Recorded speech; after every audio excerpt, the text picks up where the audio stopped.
Saudara, Assalamualaikum warahmatullahi wabarakatuh. Gimana nih kabar saudara semuanya? Nah, saya berharap kalian semua dalam kondisi sehat walafiat ya. Nah, jadi pada kesempatan kali ini saya akan menjelaskan dari salah satu teori verbal, yaitu teori social judgment.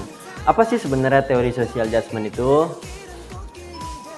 Teori social judgment adalah sebuah teori yang merangkap konsep dari psikologi sosial yang mengevaluasi dan merespon pendapat, tindakan, serta gagasan orang lain. Teori ini dikembangkan oleh psikolog Sherif dan Haflan pada tahun 1961, dan teori ini menjadi dasar dalam pembentukan sikap dan pengaruh sosial. Ada beberapa poin penting tentang teori social judgment ini. Nah, yang pertama itu adalah anchor point. Nah, anchor point ini adalah titik acuan di mana pandangan atau gagasan yang sudah ada di dalam individu sebelum menerima informasi baru. Kemudian, yang kedua itu adalah rentang penerimaan. Rentang penerimaan itu adalah ide atau gagasan yang mungkin dapat diterima oleh individu tersebut. Ide-ide di dalam rentang ini akan lebih mudah diterima oleh individu yang bersangkutan. Kemudian yang ketiga itu adalah rentang penolakan. Rentang penolakan itu adalah sebalik dari rentang penerimaan, yaitu bagaimana individu dapat menolak ide-ide atau gagasan yang diterima oleh individu tersebut. Ide-ide atau gagasan yang berada di rentang ini merasa individu tersebut tidak merasa cocok dengan ide-ide atau gagasan tersebut. Jadi individu akan menolaknya. Nah, selanjutnya yang keempat itu adalah rentang non-komitmen. Rentang non-komitmen ini bisa dibilang sebagai rentang yang netral, yaitu rentang yang tidak berdampak signifikan oleh individu itu sendiri. Rentang ini tidak menimbulkan perubahan sikap dari individu tersebut karena rentang ini yaitu rentang yang netral, tidak memihak yang penerimaan atau penolakan. Kemudian yang kelima itu adalah assimilation and contrast. Nah, dalam penerimaan informasi yaitu terjadi dalam dua fenomena, yaitu asimilasi dan kontras.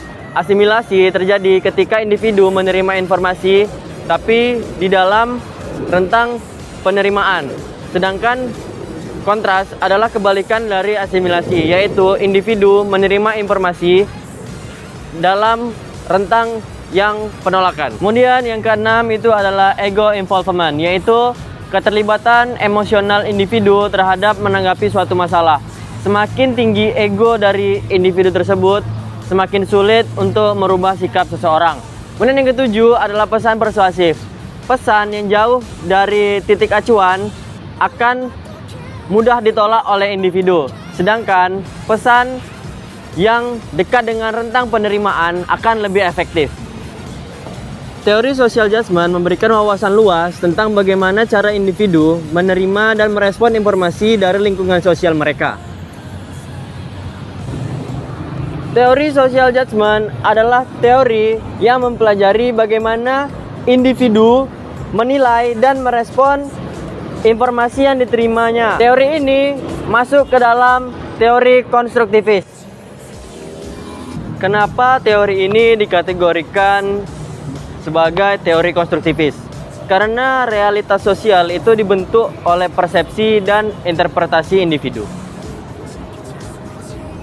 Teori social judgment menekankan bahwa setiap individu mempunyai lintang penerimaan, lintang penolakan, serta non-komitmen. Itu tergantung pada ego masing-masing individu tersebut. Teori ini dapat digunakan untuk meningkatkan komunikasi persuasif antara individu. Oh iya, komunikasi ini termasuk ke dalam komunikasi verbal. Mengapa demikian? Karena komunikasi ini menjelaskan bagaimana seorang individu memproses informasi melalui kata-kata dan bahasa. Nah, mungkin segitu saja penjelasan tentang teori social judgment ini dari saya. Halo, udah masuk Pak Mus? Iyalah, ini mau TW. Segitu dulu ya saudara. Assalamualaikum warahmatullahi wabarakatuh. Ini dia contohnya.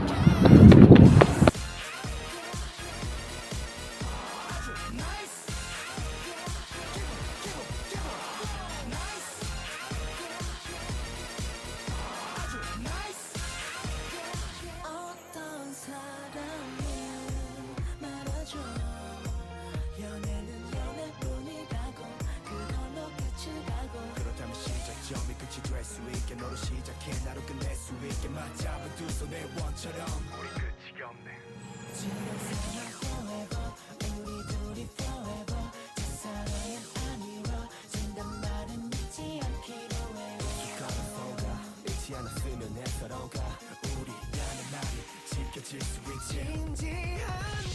Jadi dek, sebagai mahasiswa baru, kamu itu harus masuk organisasi. Biar kamu tuh harus siap jadi masyarakat anti ke depannya. Kalau kamu nggak berorganisasi, gimana nanti kamu bisa turun ke masyarakat? Masa kamu kuliah pulang aja? Sayang dong, uang dari orang tua kamu jauh-jauh ke sini. Ah iya juga ya, aku harus ikut organisasi nih, benar juga kata orang abang nih, biar orang tua aku bisa bangga juga. Ih, apa sih Kateng nih, sok tahu kali ya kalau aku mau kupu-kupu juga. Emang apa masalahnya sama dia? Orang aku nggak mau ikut organisasi, sok tahu banget. Organisasi ya, bagus juga sih, tapi kayaknya aku nggak ikut dulu deh. Aku mau kupu-kupu aja dulu.